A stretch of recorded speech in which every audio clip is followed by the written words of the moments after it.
So, we'll definitely get to find out about today.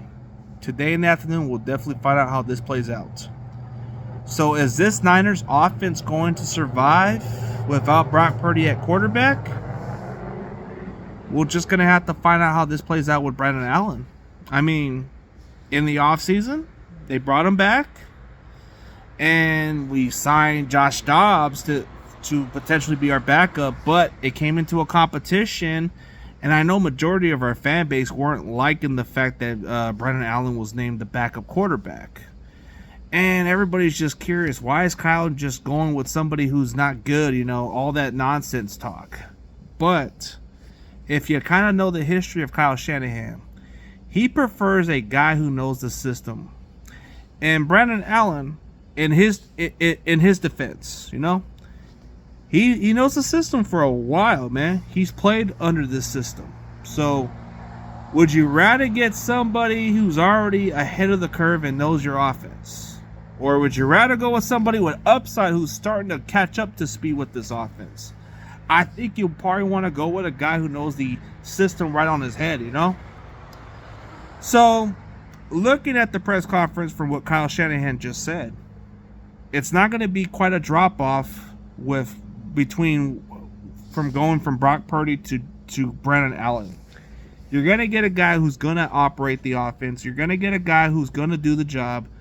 I think for a guy that's been around the league for a long time, he's going to be very wise and smart on his decisions. I believe, even though you look at his record and you're saying, geez, we could have got a better quarterback, a better backup quarterback at least. But to be honest with you, that's just how it goes with a lot of these quarterbacks, Some of them just have to have more experience. But he had more experience in college. He's just been mostly a backup. 32 passes the last 5 years, that's not convincing for some of these fans, But when you look at Josh Dobbs, he's had a lot of passes throughout the last 5 years. So that's a big, huge gap argument. But in Brandon Allen's defense, he's benefited on the bench by learning from coaches like Sean McVay, Zach Taylor. I mean, he's benefited on a lot of ways with these teams. So he's already a master of learning the offense. It's a very complex offense. But what gives him the advantage of why it can be an upset for us against Green Bay is because he's going to have the weapons to succeed. You got Christian McCaffrey who can catch the ball off the backfield. If nobody's open, he's going to do a check down pass. If he wants to find somebody open but can't, he can always rely on Jawan Jennings or George Kittle. Or Debo can get you some catches here and there. He's got the weapons. Even though the offensive line is what it is, but he's still going to have the time on the pocket to throw the ball. So that's not going to be a problem. But when it comes down to these outcomes, it's going to be a interesting, controversial. I think you're going to see a lot of these debates. They're going to say, is Brock Purdy just a system quarterback, or is he just a backup playing good football for just once or twice and that's it? You don't know. Because if you look at Brandon Allen's career record, I think he's 2-7 or 2-7 or something like that as a starter. He's had about 10 career touchdown passes and 6 interceptions. I mean, he hasn't played a lot of NFL games, of course. And it's not a flashy name. It is not a flashy name. He just hasn't had a big resume in the NFL, But when you look at Josh Dobbs, it's a huge resume. He's passed the ball a lot. He's got the athleticism traits, and he's a very smart guy. You would think that guy would fit well, right? But Kyle just wants the guy that could just know the offense off his head, so he doesn't have to be put in a bad situation. He just wants somebody that knows it. He wants one of those kind of guys. So, as long as the running game is good, I believe we got a chance to win.